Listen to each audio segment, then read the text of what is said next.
एक नगर में एक ब्राह्मण और एक चौधरी रहते थे। वह ब्राह्मण रोज आटा मांगने के लिए चौधरी के घर आता था और यह लगातार 20 वर्षों से चल रहा था। एक दिन चौधरी ने उस ब्राह्मण से पूछा कि यदि मैं तुम्हें आटा दूं तो मुझे क्या पुण्य मिलेगा और यदि ना दूं तो मुझे क्या पाप लगेगा। ब्राह्मण ने कहा कि इस बात का निर्णय मैं नहीं कर सकता। मैं कौन होता हूँ न्याय करने वाला? इस विषय में तो नगर का राजा ही न्याय कर सकता है। तब चौधरी ने कहा कि चलो राजा के पास ही चलकर पूछ लेते हैं। उसी समय चौधरी राजा के पास गया। राजा ने चौधरी को देखते ही कहा, आओ चौधरी, तुम्हारा यहाँ कैसे आना हुआ? चौधरी ने कहा, महाराज आपको एक न्याय करना है। राजा ने कहा, अवश्य, न्याय करना तो हमारा काम ही है।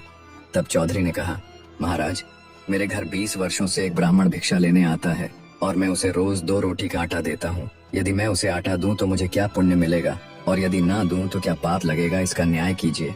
ये सुनकर राजा ने कहा, हे चौधरी, इस विषय का न्याय तो केवल भगवान ही कर सकते हैं। चौधरी ने पूछा, भगवान कहाँ मिलेंगे? मैं उनके पास चला जाऊंगा। राजा ने कहा, भगवान का स्थान तो मुझे नहीं पता, पर मैंने सुना है कि भगवान जंगल में मिलते हैं। यह सुनकर चौधरी अपनी जूती पहनकर जंगल की ओर चल पड़ा। राजा के मन में विचार आया कि यह चौधरी बहुत भोला है। यदि यह भगवान को ढूंढने जाएगा तो भगवान इसे अवश्य मिलेंगे। राजा ने चौधरी से कहा कि यदि तुम्हें भगवान मिल जाए तो मेरे बारे में भी पूछना कि मुझे संतान क्यों नहीं है। चौधरी ने कहा, आप नगर के राजा हैं, आपका काम मैं सबसे पहले करूंगा। इतना कहकर वह जंगल की ओर बढ़ गया। जंगल बहुत भयानक था।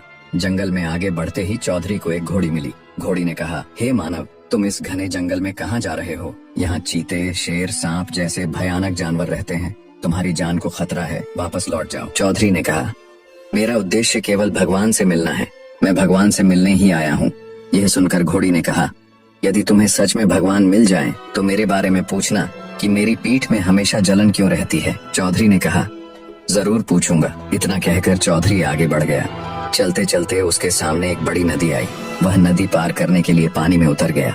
पानी इतना गहरा था कि वह गर्दन तक आ गया। तभी पानी में से एक भयानक मगरमच्छ निकला। मगरमच्छ ने दूर से ही मनुष्य को आते हुए देख लिया।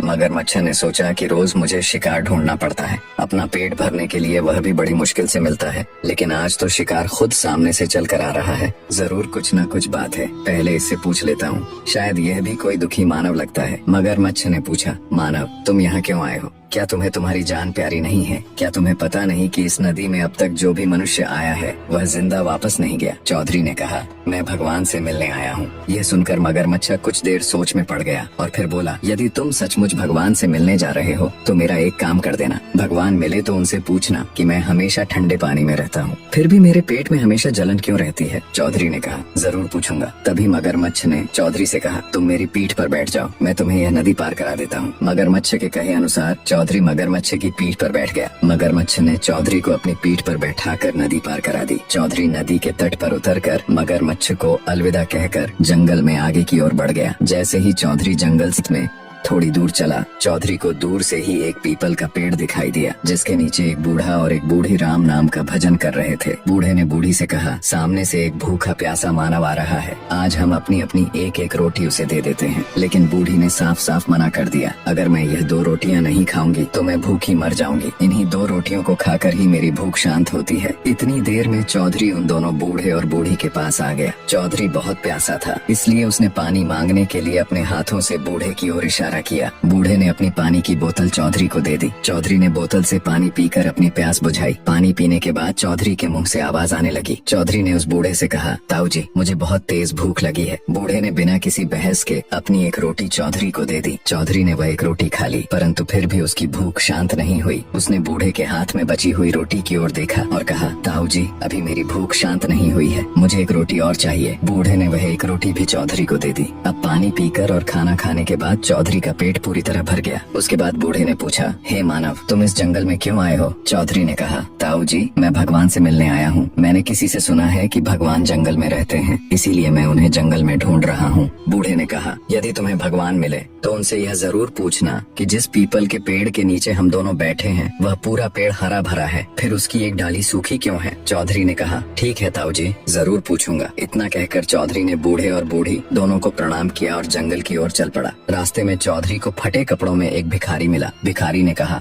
चौधरी मैं ही भगवान हूँ। यह सुनकर चौधरी कुछ देर तक समझ नहीं पाया। फटे कपड़ों में खड़ा वह व्यक्ति उसे साधारण भिखारी ही लग रहा था। चौधरी सोच में पड़ गया। तभी भिखारी ने फिर कहा, हे चौधरी मैं ही भगवान हूँ। तब चौधरी बोला, तुम भगवान हो ही नहीं सकते क्योंकि मेरे भगवान ऐसे दिखते ही नहीं। तब भिखारी ने चौधरी से कहा, तुम्हारे भगवान की क्या निशानी है, वे कैसे दिखते हैं, क्या तुम मुझे बता सकते हो? इस पर चौधरी ने कहा, हाँ जरूर क्यों नहीं। चौधरी ने कहा, मेरे भगवान पीताम्बरी वेशभूषा में होंगे, उनके सिर पर मुकुट होगा, हाथों में चक्र गदा और शंख होंगे, उनके शरीर से तेजस्वी किरणें निकलती होंगी और मस्तक के ऊपर सूर्य के समान दिव्य तेज झलकता होगा, वही मेरे भगवान है। तब भिखारी ने कहा, अच्छा तो तुम्हारे भगवान ऐसे होते हैं। इतना कहकर चौधरी आगे की ओर बढ़ गया। जैसे ही उसने 101 कदम चलकर पीछे मुड़कर देखा तो वह भिखारी गायब था। चारों ओर दूर दूर तक उसे कोई दिखाई नहीं दिया। कुछ देर चौधरी वहीं रुककर चारों ओर देखने लगा, लेकिन वहाँ उसे वह भिखारी नहीं मिला। तब चौधरी सोच में पड़ गया, सुनसान जंगल में कोई व्यक्ति यूं अचानक गायब कैसे हो सकता है। और फिर चौधरी दोबारा जंगल की ओर आगे बढ़ गया। तभी चौधरी ने देखा कि उसके सामने स्वयं भगवान खड़े थे। उनके शरीर से तेजस्वी प्रकाश निकल रहा था, सिर पर मुकुट था, हाथों में चक्र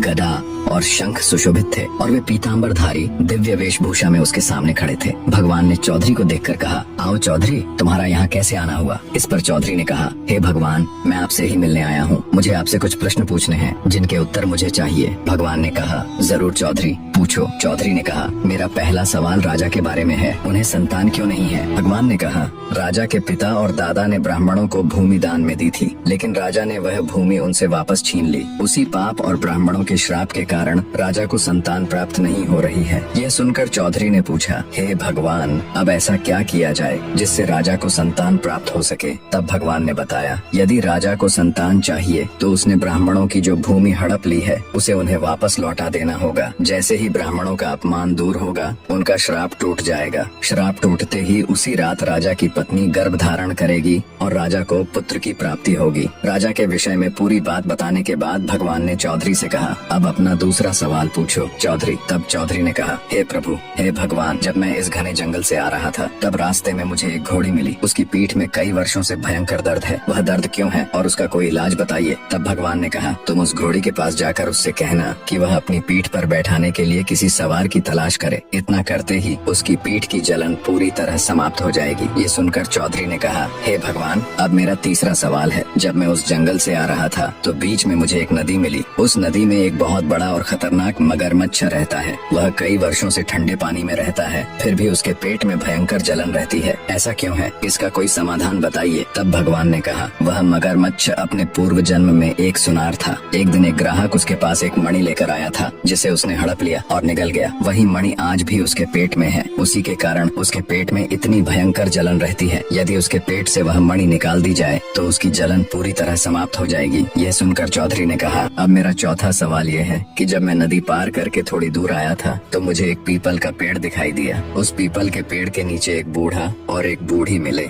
लेकिन उस पीपल के पेड़ की एक डाल सूखी रहती है जबकि बाकी पूरा पेड़ हरा भरा रहता है। वह एक डाल सूखी क्यों रहती है? इसका क्या कारण है? तब भगवान ने बताया कि उस पीपल के पेड़ के नीचे डाकुओं का पुराना सोना दबा हुआ है। बहुत सालों से उस सोने की परछाई पड़ने के कारण उस पेड़ की वह डाल सूखी रहती है। वह सोना निकाल दिया जाए तो वह डाल उसी समय हरी भरी हो जाएगी। चौधरी ने कहा, हे भगवान, अब मेरा पांचवा सवाल यह है कि मेरे घर एक ब्राह्मण 20 सालों से आता है। मैं उसे 2 रोटी का आटा देता हूँ। अगर मैं उसे आटा दूं तो मुझे क्या पुण्य मिलता है और अगर न दूं तो मुझे क्या पाप लगता है? इतना सुनकर भगवान ने कहा, इस बात का उत्तर राजा का जो पुत्र होगा वही देगा। तब चौधरी ने कहा, वह कैसे? भगवान ने कहा, यह तो समय आने पर ही पता चलेगा। चौधरी अपने सारे सवालों के जवाब पूछकर भगवान को प्रणाम कर उनका आशीर्वाद लेकर अपने घर की ओर लौटने लगा। रास्ते में उसे वहीं पीपल का पेड़ दिखाई दिया जिसके नीचे बूढ़ा और बूढ़ी बैठे थे। वह उन दोनों के पास गया। बूढ़े ने पूछा, क्या भाई, तुम्हें भगवान मिले? तब चौधरी ने बूढ़े बूढ़ी से कहा, भगवान ने मुझे बताया है कि इस पीपल के पेड़ के नीचे डाकुओं का सोना दबा हुआ है। उसी सोने की परछाई बहुत सालों से इस डाल पर पड़ रही है, इसी कारण यह डाल सूखी है।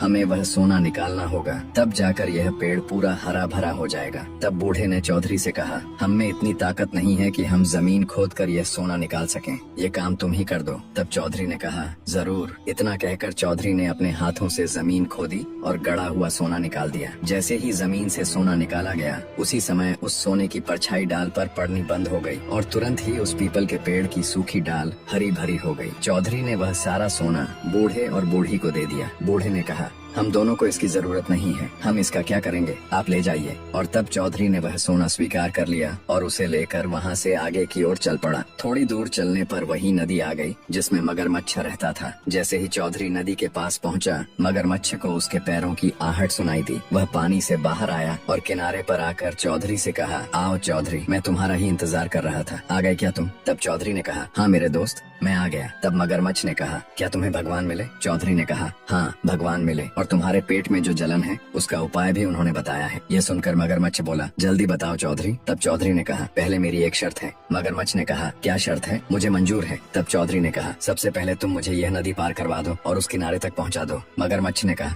जरूर, जल्दी से मेरी पीठ पर बैठो, मैं तुम्हें नदी पार करवा देता हूँ। तभी मगरमच्छ के कहे अनुसार चौधरी उसकी पीठ पर बैठ गया और मगरमच्छ उसे अपनी पीठ पर बिठाकर नदी पार करवा देता है। चौधरी किनारे पर पहुंचकर मगरमच्छ की पीठ से उतर जाता है। किनारे पर उतरते ही मगरमच्छ बोला, अब बताओ चौधरी, भगवान ने मेरे पेट की जलन के बारे में क्या बताया है, वह कैसे समाप्त होगी? तब चौधरी ने कहा, भगवान ने बताया है कि तुम पूर्व जन्म में एक सुनार थे, तुमने एक ग्राहक की मणि अपने पेट में निगल ली थी, वही मणि आज भी तुम्हारे पेट में है और उसी के कारण तुम्हारे पेट में इतनी जलन हो रही है। भगवान ने कहा है कि यदि वह मणि निकाल दी जाए तो तुम्हारे पेट की जलन पूरी तरह समाप्त हो जाएगी। तब मगरमच्छ ने कहा, तो फिर देर किस बात की चौधरी, तुम ही मेरे पेट में हाथ डालकर वह मणि निकाल दो, अपना मुंह पूरी तरह खोल लेता हूँ। तब चौधरी ने कहा, अरे अरे ऐसे कैसे, कहीं तुम मुझे खा गए तो? ये सुनकर मगरमच्छ बोला, अरे दोस्त, अब मैंने तुम्हें अपना मित्र मान लिया है, मैं तुम्हारा कुछ भी नुकसान नहीं करूँगा और तुम्हें बिल्कुल नहीं खाऊंगा। चौधरी ने कहा, तो हे मित्र, अब तुम अपना मुंह खोलो, मैं हाथ डालकर वह मणि निकाल लेता हूँ। तभी मगरमच्छ ने अपना मुंह पूरी तरह खोल दिया।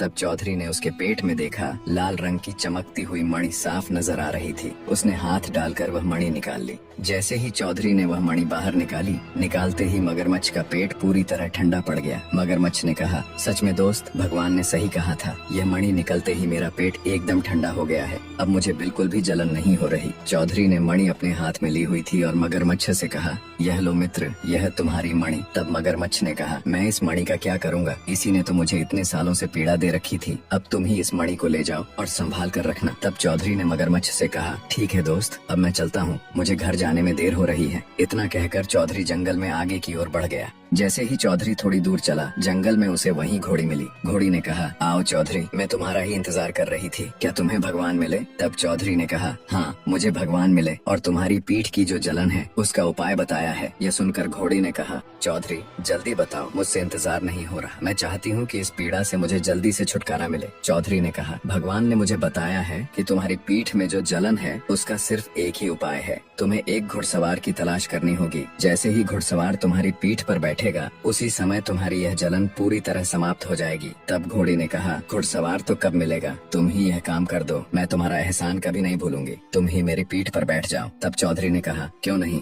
जरूर। इतना कहकर चौधरी घोड़ी के ऊपर सवार हो गया। जैसे ही वह घोड़ी पर सवार हुआ, घोड़ी का दर्द पूरी तरह गायब हो गया। घोड़ी ने खुशी से कहा, धन्यवाद चौधरी, भगवान ने सच ही कहा था, जैसे ही तुम मेरी पीठ पर सवार हुए मेरा सारा दर्द गायब हो गया, अब मैं बिल्कुल स्वस्थ हूँ, मुझे न तो जलन हो रही है और न ही कोई पीड़ा। चौधरी मुस्कुराते हुए बोला, यह तो बहुत अच्छी बात है। तभी चौधरी ने सोचा, अब तो घर समय पर नहीं पहुँच पाऊंगा, काफी रात हो चुकी है, इस जंगल में जंगली जानवर भी घूम रहे होंगे, शेर चीते अगर उन्होंने मुझ पर हमला कर दिया तो? ये सोचकर चौधरी घबरा गया। चौधरी ने घोड़ी से कहा, सुनो, क्या आज की रात मैं तुम्हारे साथ ही रुक सकता हूँ? अगर तुम अनुमति दो तो मैं तुम्हारे साथ ही रुक जाऊँ, सुबह होते ही वापस रवाना हो जाऊंगा। घोड़ी बोली, क्यों नहीं चौधरी, जरूर, तुम मेरे साथ चलो, पास ही मेरा तबेला है, वहीं सुरक्षित जगह पर हम आराम से रात बिता लेंगे। चौधरी ने राहत की सांस ली और कहा, चलो। तबेले में पहुंचकर चौधरी आराम करने लगा। थकान इतनी थी कि देखते ही देखते उसकी आंख लग गई और वह गहरी नींद में सो गया। नींद में उसे फिर वही भगवान स्वप्न में दिखाई दिए। भगवान बोले, हे चौधरी, ध्यान से सुनो, आने वाले समय में राजा के जो पुत्र का जन्म होगा वह बच्चा रोएगा नहीं, उसका बाल स्वर साथ नहीं देगा और हर कोई बच्चे को रुलाने का उपाय करेगा। महल के सभी लोग घबरा जाएंगे। दासियां हाथों में अलग अलग जड़ी बूटियां धूप, दिया, कपूर, नीम की पत्तियाँ, गंगा जल, कच्ची हल्दी वगैरह लेकर इधर उधर भागती हुई नजर आएंगी। कोई बच्चे के पास धुआं करेगी, कोई ताबीज बांधेगी, कोई मंत्र पढ़ेगी, लेकिन बच्चा फिर भी बिल्कुल चुपचाप पड़ा रहेगा, ना रोएगा ना हिलेगा, बस लेटा रहेगा आंखें बंद किए हुए। कोई भी बच्चे को रुलाने में सफल नहीं होगा। भगवान ने आगे कहा, तभी तुम राजा के महल में जाना और राजा से कहना, राजा जी ये कैसी अफरा तफरी है, दासियां इधर उधर क्यों भाग रही हैं? तब राजा कहेगा, चौधरी रानी ने पुत्र को जन्म दिया है पर बच्चा रो नहीं रहा। जब तक बच्चा रोएगा नहीं तब तक बच्चे को खतरा है। फिर भगवान बोले, तुम राजा से कहना, महाराज बच्चे को रुलाने का झाड़ा मुझे आता है, मैं झाड़ा लगाऊंगा तो बच्चा रो पड़ेगा। तब राजा तुमसे कहेगा, जरूर, क्यों नहीं, यह काम तो तुम पहले करो। तब तुम राजा से कहना कि जब तुम उस बच्चे के पास जाओ तो कमरे में कोई भी मौजूद नहीं होना चाहिए, न कोई दासी, न कोई पहरेदार और न ही आप और रानी, कोई तुम्हें देखे भी नहीं। और अकेले कमरे में जाकर उस बालक से वही ब्राह्मण वाला सवाल पूछना, वही 2 रोटी के आटे वाला प्रश्न। वह बालक तुम्हारे सवाल का जवाब दे देगा। चौधरी इतनी गहरी नींद में था कि उसे पता ही नहीं चला कब रात बीत गई और कब सुबह हो गई। ये चौधरी की आंख खुली, उसने देखा कि चारों ओर उजाला फैल चुका है और सूरज निकल आया है। तभी वह घोड़ी से बोला, सुनो, अब मैं घर की ओर रवाना हो रहा हूँ, मुझे देर हो रही है और मुझे राजा के सवाल का जवाब भी देना है। यह सुनते ही घोड़ी बोली, तो आओ मेरी पीठ पर बैठ जाओ, मैं तुम्हें तुम्हारे घर तक छोड़ देती हूँ। चौधरी ने कहा, हाँ क्यों नहीं। इतना कहकर चौधरी घोड़ी की पीठ पर बैठ गया और घोड़ी जंगल की ओर दौड़ पड़ी। रास्ते में चौधरी ने घोड़ी से कहा, सुनो, घर चलने से पहले राजा के सवाल का जवाब दे देते हैं, सीधा राजा के महल की ओर चलो। घोड़ी बोली, हाँ जरूर। फिर घोड़ी तेजी से दौड़ती हुई राजा के महल की ओर पहुंच गई। महल के पास पहुंचते ही चौधरी घोड़ी से उतर गया और घोड़ी से बोला, ठहरो, मैं अभी आता हूँ, पहले राजा को उनके सवाल का जवाब देकर आता हूँ। घोड़ी ने शांत स्वर में कहा, ठीक है, मैं यहीं इंतजार कर रही हूँ। इतना कहकर चौधरी महल की ओर बढ़ गया और सीधा राजा के दरबार में प्रवेश कर गया। राजा दरबार में सिंहासन पर विराजमान थे। चौधरी को देखते ही राजा बोले, आओ चौधरी, क्या तुम्हें भगवान मिले? क्या उन्होंने मेरे सवाल का जवाब दिया कि मेरे पुत्र की प्राप्ति क्यों नहीं हो रही? चौधरी ने सम्मान से सिर झुकाकर कहा, हाँ महाराज, मुझे भगवान मिल गए और उन्होंने आपके सवाल का जवाब भी दे दिया है कि आपको पुत्र प्राप्ति क्यों नहीं हो रही। राजा व्याकुल होकर बोले, चौधरी जल्दी बताओ, भगवान ने क्या कहा? मेरे पुत्र न होने का रहस्य क्या है? चौधरी ने कहा, महाराज, भगवान ने बताया है कि आपके पूर्वजों, आपके दादा परदादा ने ब्राह्मणों को दान में भूमि दी थी, लेकिन आपने वही भूमि उनसे वापस छीन ली। उसी अन्याय के कारण ब्राह्मणों का श्राप आप पर लगा है और उसी श्राप के कारण आपको पुत्र प्राप्ति नहीं हो रही। फिर चौधरी आगे बोला, यदि आप वह भूमि फिर से उनके नाम करवा दें या पुनः उन्हें दान में लौटा दें तो उसी दिन से आपकी रानी गर्भ धारण कर लेगी। तब राजा ने गुस्से में पूछा, अगर मैं ब्राह्मणों को भूमि दान में दे दूं और फिर भी मुझे पुत्र न हुआ तो फिर क्या? इस पर चौधरी ने निडर होकर कहा, महाराज, यदि ऐसा हुआ तो आप मुझे फांसी की सजा सुना देना। मैं अगले 9 महीने तक आपके दरबार में गुलामी करूंगा, आप जो कहेंगे वही करूंगा, कोई शिकायत नहीं होगी। उसके बाद उसी दिन राजा महल की सबसे ऊपरी छत पर पहुंचे और ऊंची आवाज में घोषणा कर दी, सुनो, जिन ब्राह्मणों की भूमि मेरे पूर्वजों ने दान में दी थी और जिसे मैंने उनसे वापस छीन लिया था, मैं आज उसी भूमि को वापस लौटा रहा हूँ। जो भूमि तुम लोगों की थी उस पर फिर से अपना अधिकार कर लो। आज से वह भूमि पुनः तुम्हारी है। राजा की यह घोषणा सुनकर पूरा राज्य हिल उठा और आश्चर्य की बात तो यह थी कि उसी रात रानी ने गर्भ धारण कर लिया। गर्भ धारण होते ही राजा की खुशी का ठिकाना नहीं रहा। उसके बाद चौधरी पूरे 9 महीने तक राजा के दरबार में ही रहा। खाना पीना, रहना सहना, सब कुछ उसने वहीं करना शुरू कर दिया। वह हर दिन दरबार की सेवाएं करता रहा और अपनी प्रतिज्ञा निभाता रहा। धीरे धीरे समय बीत गया और पूरे 9 महीने गुजर गए। तब रानी ने पुत्र को जन्म दिया, लेकिन पुत्र का बाल स्वर बिल्कुल साथ नहीं दे रहा था। वह न रो रहा था, न आवाज कर रहा था, बस चुपचाप पालने में सो रहा था, आंखें बंद किए हुए। उसी समय चौधरी राज्य के बाजार में कुछ सामान लेने गया हुआ था। जैसे ही वह महल के अंदर आया, उसने देखा कि महल की दासियां और रानी सब इधर उधर भाग रही हैं और पूरे महल में घबराहट फैली हुई है। कोई बच्चे के पास धुआं कर रही थी, कोई ताबीज बांध रही थी, कोई मंत्र पढ़ रही थी, लेकिन बच्चा फिर भी बिल्कुल चुप पड़ा था। तभी चौधरी तेजी से भागता हुआ राजा के पास पहुंचा। राजा सिंहासन पर बैठे गहरी चिंता में डूबे हुए थे। वह उसी सोच में उलझे थे कि आखिर बालक रो क्यों नहीं रहा है। तभी चौधरी ने कहा, राजा जी, क्या हुआ? आप इतने चिंतित क्यों दिखाई दे रहे हैं? मैंने आपके चेहरे पर पहले कभी ऐसी चिंता नहीं देखी। राजा ने दुखी मन से जवाब दिया, चौधरी, मैं बहुत परेशान हूँ। चौधरी, तुमने कहा था कि रानी 9 महीने बाद पुत्र को जन्म देगी। देखो, रानी ने सच में पुत्र को जन्म दे दिया है, लेकिन समस्या यह है कि बच्चा रो ही नहीं रहा। उसकी आवाज बाहर नहीं आ रही, वह कोई स्वर नहीं दे रहा। जब तक बच्चा रोएगा नहीं, उसकी जान को खतरा बना हुआ है। बस यही बात मुझे सबसे ज्यादा चिंता में डाल रही है। तब चौधरी सोच में पड़ गया। उसे भगवान की वह बात याद आई जो उन्होंने स्वप्न में कही थी, तुम राजा से कहना कि मैं बालक को रुलाने का उपाय करूंगा और वही बालक तुम्हारे सवाल का जवाब देगा। ये याद आते ही चौधरी ने राजा से कहा, महाराज बस इतनी सी बात है, बालक को तो मैं एक पल में रुला सकता हूँ। मुझे बच्चों को रुलाने का झाड़ा आता है, जैसे ही मैं झाड़ा डालूंगा बच्चा रोने लगेगा। राजा बोले, सच चौधरी, तुम तो ये काम पहले करो। तब चौधरी मुस्कुराकर बोला, महाराज ये काम तो मैं कर दूंगा, लेकिन मेरी एक शर्त है और वह शर्त आपको माननी पड़ेगी। तब राजा ने चौधरी से कहा, जरूर चौधरी, मेरे बालक की जान से बड़ी कोई शर्त नहीं है। तुम जो शर्त रखोगे वह मुझे मंजूर है। चौधरी ने अपनी शर्त रखते हुए कहा, महाराज जब मैं बच्चे के पास जाऊँ तो उस कमरे में कोई भी मौजूद नहीं होना चाहिए, न कोई दासी, न कोई पहरेदार और न ही आप और रानी। सिर्फ मैं ही बच्चे के पास जाऊंगा और उसे झाड़ा लगाऊंगा। कोई भी अंदर आने की कोशिश नहीं करेगा और न ही कोई मुझे कहीं से देखने का प्रयास करेगा, वरना उसका परिणाम अच्छा नहीं होगा। तब राजा ने कहा, चौधरी मुझे तुम्हारी यह शर्त मंजूर है। तब राजा ने अपने एक सेनापति को बुलाया और कहा, मेरे पुत्र वाले कक्ष में जितनी भी रानियां और दासियां हैं सबको बाहर निकाल दो और कह देना कि यह राजा का आदेश है। ये सुनते ही सेनापति तेजी से भागता हुआ उस कक्ष में पहुंचा जहां बालक था। वह ऊंची आवाज में बोला, सब लोग तुरंत बाहर आ जाएं, यह महाराज का आदेश है। राजा का आदेश सुनते ही सभी रानियां और दासियां घबराकर बाहर आ गईं और कक्ष में बच्चे को अकेला छोड़ दिया गया। उसके बाद चौधरी ने राजा से कहा, ठीक है महाराज, अब मैं बच्चे को झाड़ा लगाने जा रहा हूँ। यह कहकर चौधरी बालक के कक्ष में चला गया। अंदर पहुँचते ही उसने दरवाजा बंद किया और बच्चे के पास जाकर बैठ गया। फिर उसने बच्चे से कहा, अरे बालक, मुझे भगवान ने भेजा है, मेरी बात का उत्तर दो। मेरे घर पर भी कई सालों से एक ब्राह्मण आता है, मैं उसे रोज 2 रोटी का आटा देता हूँ। अगर मैं उसे देता रहूँ तो मुझे क्या पुण्य मिलेगा, और अगर मैं देना बंद कर दूं तो मुझे क्या पाप लगेगा। यह सुनते ही बालक बोल उठा,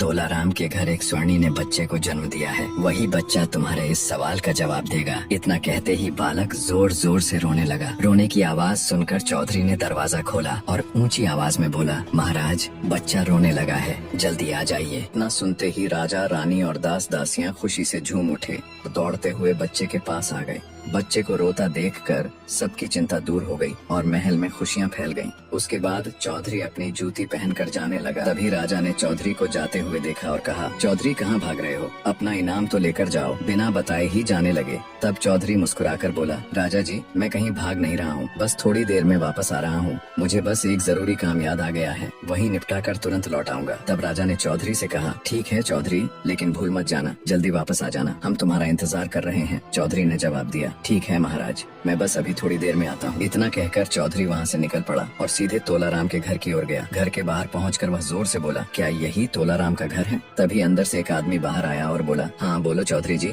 तो क्या काम है? मैं ही तोलाराम हूँ।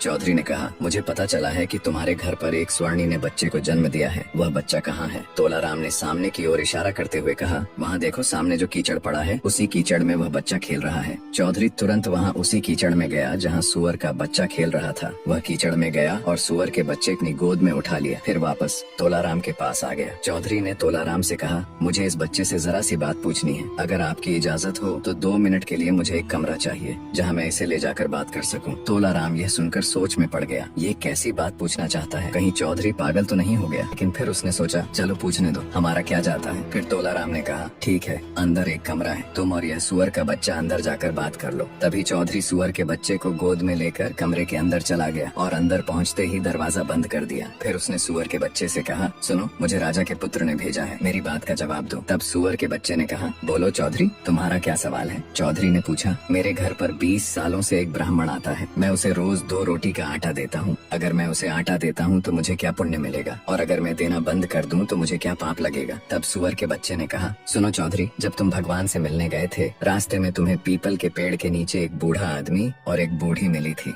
उस बूढ़े ने मुझसे कहा था कि सामने से एक भूखा आदमी आ रहा है, अगर तुम एक रोटी उसे दे दोगे तो मैं भी अपनी एक रोटी उसे दे दूंगा, इससे उसकी भूख शांत हो जाएगी। लेकिन मैंने उस समय मना कर दिया। मैंने कहा कि मेरे पास तो सिर्फ 2 रोटियां हैं, इन्हीं से मेरी भूख मिटती है, मैं किसी किसी को नहीं दे सकती। उसी समय तुम वहाँ पहुँच गए और उस बूढ़े ने अपनी दोनों रोटियां तुम्हें दे दी थी, खुद भूखा रह गया था। यही उसका फल है। उसे राजा के घर में पुत्र रूप में जन्म मिला है और मुझे इस सुअर के बच्चे के रूप में जन्म मिला है। अब समझ गए अपने सवाल का जवाब। अगर तुम दान दोगे तो पुण्य मिलेगा और यदि नहीं दोगे तो इसका फल भी तुम्हें एक दिन भुगतना पड़ेगा। ये सुनकर चौधरी स्तब्ध रह गया। उसकी आंखें फटी की फटी रह गईं। उसी क्षण उसने सुअर के बच्चे को वहीं छोड़ दिया और जल्दी से वापस राजा के महल में लौट आया। राजा बहुत खुश हुए। उन्होंने चौधरी के गले में मोतियों की माला और सोने का मुकुट पहनाया और कहा, आज से तुम मेरे मंत्री हो। लेकिन चौधरी मुस्कुराकर बोला, महाराज मुझे मंत्री नहीं बनना, मैं अपना साधारण जीवन ही जीना चाहता हूँ। तब राजा ने कहा, जैसा तुम्हारी इच्छा चौधरी, मंत्री बनो या ना बनो, लेकिन तुम्हें खुश करना हमारा कर्तव्य है। इस रहस्य का पता न राजा को था, न ब्राह्मण को और न ही चौधरी को। यह तो सिर्फ भगवान ही जानते थे। दोस्तों, यह कहानी यहीं समाप्त होती है। अगर आपको यह कहानी अच्छी लगी हो तो ज्यादा से ज्यादा शेयर करें। एक प्यारा सा कमेंट और लाइक करना मत भूलना।